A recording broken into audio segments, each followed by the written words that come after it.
Hi guys, I'm Ben Wolff and this is my review of the Vevor electric kiln, 1500 watt.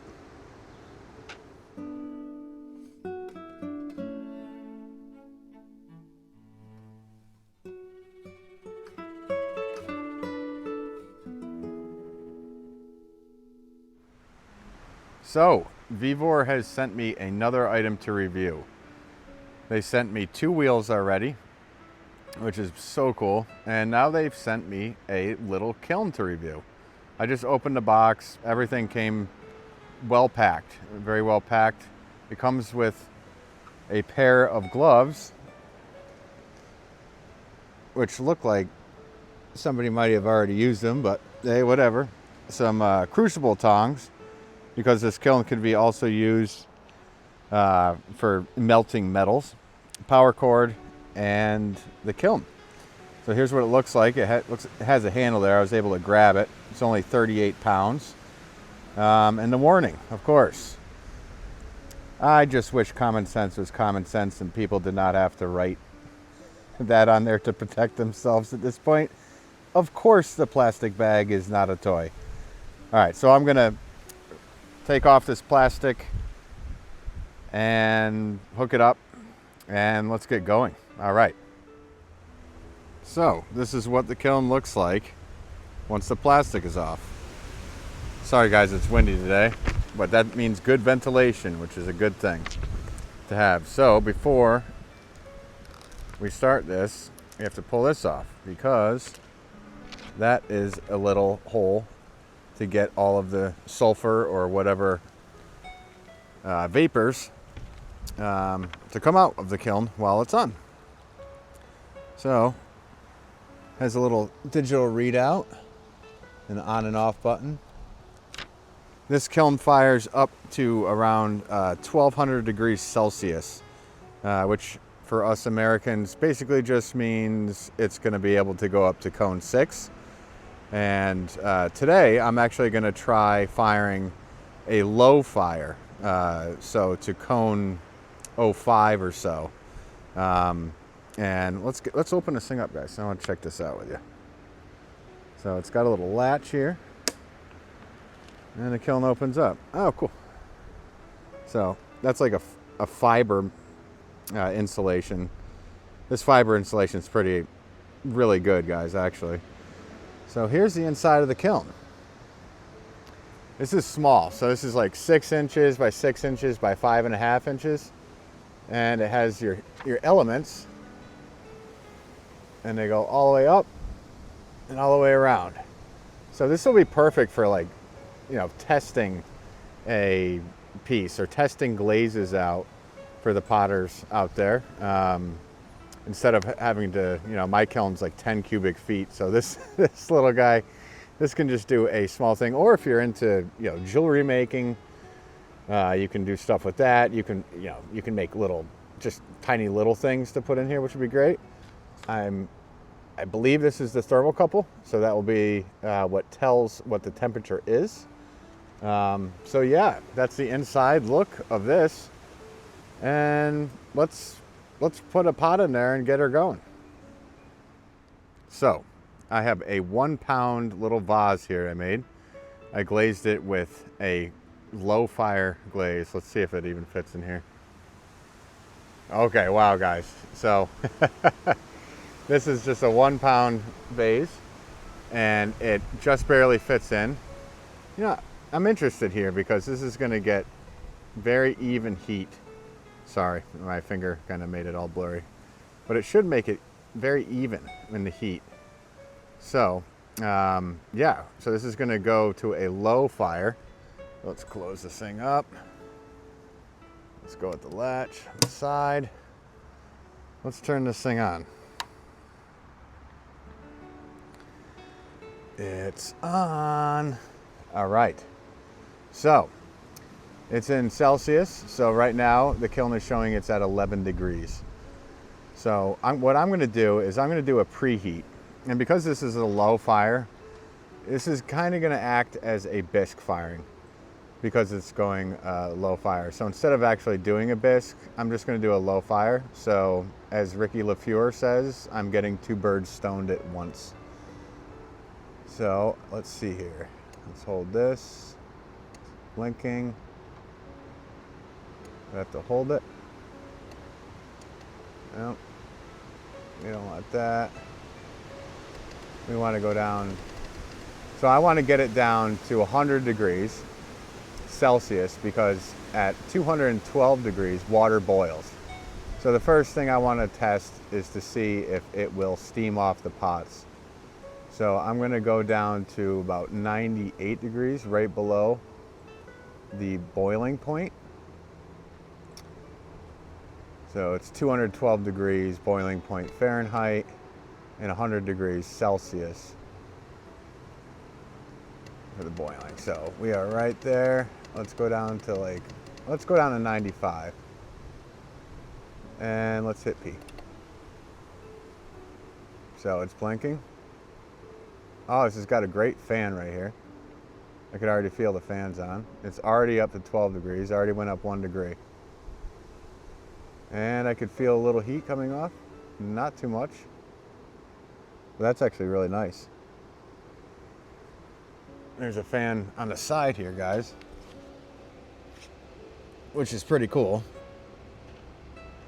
That's just going to be dissipation. So we're already up to 13 degrees. So what I'm going to do is let this go and get up to that 95 degrees, and then I'll pop back on. All right, so we're just about to hit that 95 degree mark. And I wanted to film to see if it stopped and did a hold, or if it just stops and shuts off. So let's see what happens, guys. We're right about there. So we're at 95 degrees. So it looks like it's just holding, which is that's actually very cool. That's great. So it's not like a very, so my Scott KM1227, I can set it to go to a specific point, hold, and then stop and shut off. This, I believe I'm going to have to shut off manually, but let's hit P, I guess that would do. Actually went up to 97 degrees, so that's a little more than I thought. So I have to do manually. So that shut that off, I hope. And let's put on a glove. That's just the camera making it look like that.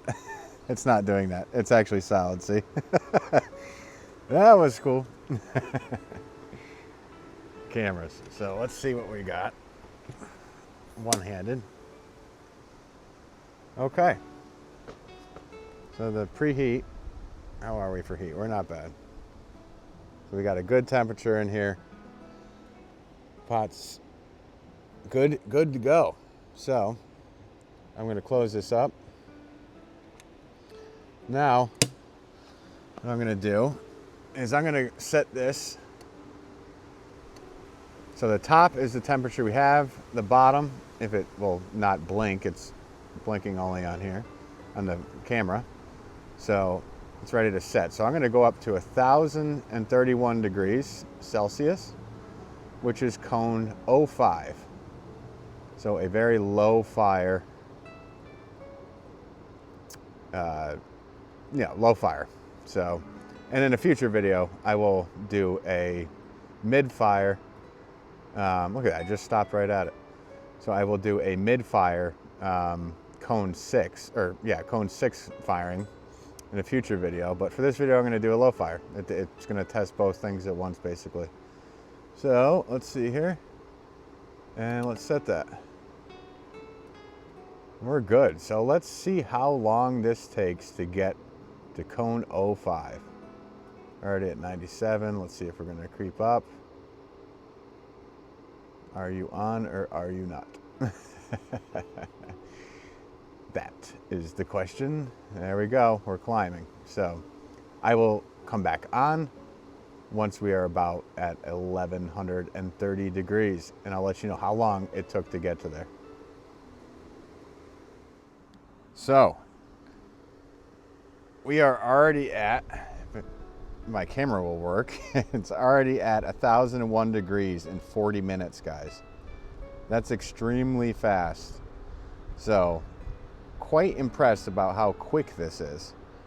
Though I'm not used to the kilns going up that fast. So, we will see what happens. So, while waiting here, I don't know if you guys can see, if it'll zoom in. We found 2 4-leaf clovers. Come on, zoom in. I'll zoom out. Oh, buddy over there. He's waiting for the kiln too. 2 4-leaf clovers, guys. Come on, zoom in. It's always blurry.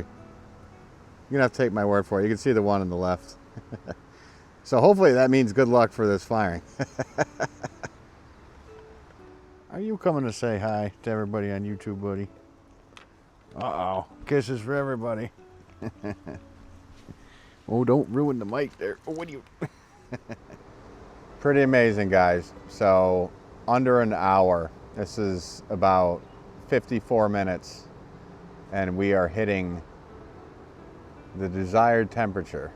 So that is pretty amazing. Shout out to Vevor for the speed on this. I don't know how that will be with a bisque fire. That you really have to make sure that your pots are bone dry. So we have 2 more degrees to go. And then I will be shutting this off. I guess I will, well, we'll see what happens. I'm gonna try to turn it, the temperature down to see if the fan will still run. So we're right there. We're approaching in. And 1 more degree to go, guys. What do you think? I think it's pretty crazy. I'm so used to having a long firing process with my scuts.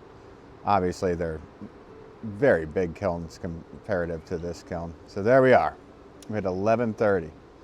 Now, we're going to have it hold there just for, you know, I'd probably say at least 10, 15 seconds. Let's see what's going on here. 11:30. Is it going to climb down in temperature? Okay, so we're going to just climb down in temperature. It looks like. Very cool. So when this gets down to be a lot cooler than this, I will open it up.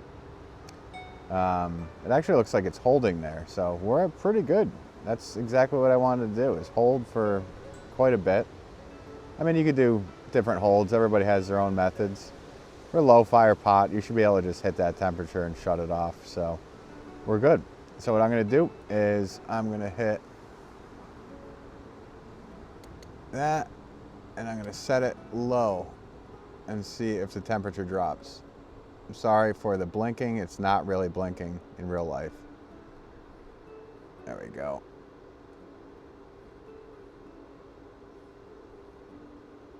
So let's just set it for something like back to 100 degrees.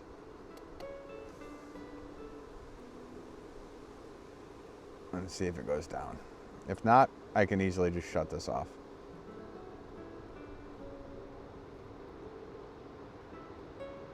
Let's just shut it off. That's what I say. I don't know about you guys, but I'm gonna just shut this off. And we wait. We wait now. It's just a waiting game.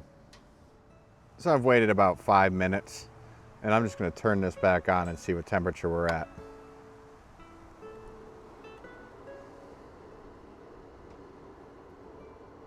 So we are at, already dropped quite a bit. That's pretty cool. It's dropping temperature quite quickly here. So that's a good thing. So 5 minutes in, and we already dropped 100 plus degrees. So yeah. So we are at 645 degrees Celsius on the temperature coming down. I would not recommend to do this. I'm going to open it up a little bit and just take a peek inside. Usually when you open a kiln at this kind of temperature, you can end up having like crackling. Yeah, I don't suggest this. Don't try this at home. Actually, I am home. What am I doing? I want to see though. Oh wow. Guys, it glazed. I know it's not zooming in correctly here, but there's a sneak peek. Okay, cool. All right, so we are at a good temperature to open this. So it's reveal time. Let me shut that off. Do the one hand open here. What we got? Look at that, I made it, guys. So cool. Wow, the glaze came out pretty cool. You're seeing my reflection, sorry. Oh goodness. Okay, yeah, so that's what I figured would happen, because the glaze was, I mean, the temperature flew up so fast that I probably should have put a hold on it and let, you know, and just went up in increments. But since there is no way to really set that, you just have to do that, you know, manually. So I just let it go. But let's see. That came right out. So yeah, there you go. A little bit of a drip. But it made it, guys. It made it. Actually, it came out pretty awesome. Let's see the inside of the kiln. We don't have any real problems. I don't see. Oh, there's a little crack right there. Well, that's okay. Kilns do that. Well, it worked, guys. This is totally cool. So, yeah, let's take another look at the pot. Here, let me try to close the door. Yeah, wow. Look at that. Not bad for a low fire glaze. And there's the drip. It was like a blue gold drip. Wow. And you can see those, can you see those little crackles? I don't know, yeah, I'll let the camera zoom in. See those little crackles in the upper top here? Yeah, camera's not picking it up that well. But that's because it's just too quick. So what I'm gonna have to do in the future is just go up slowly so you can see the crackles right here. Which aren't a big deal. That's just my glove. But wow, it came out cool. Vevor, you got a fast firing kiln here. So let's do some final thoughts. Some final thoughts here, guys. So thank you to Vevor for sending me this kiln, along with the 2 wheels they sent me. Vevor did not pay me to do this video. This is just a, here it is, do an honest review. I think it's great for starting out, you know, for test firing and whatnot. It goes up extremely fast. So there is a, you have to manually go up in increments rather than letting, you know, like I did. I just went up real fast, and I also went down real fast. So in the going down real fast process, that's where those little crackles happen that you saw, that I showed you. But the thing works great. I really want to try doing a higher fire and mid-range fire rather, cone 6 firing with this. It should be fun to do. So there will be a link in the description for this exact kiln to be able to purchase it from Vevor if you are into pottery and you're just getting going. Also, if you can melt metals with it, that'd be awesome. Schmelting is it called? Wax. There's tons of stuff you could do with this. So I don't know. It's pretty cool. We'll have to try. I can't wait to do another video with this. But if you have any questions about this that maybe I can answer, I don't know. Leave a comment below.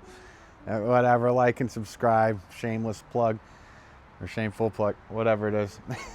Thank you guys, as always. We'll catch you next time.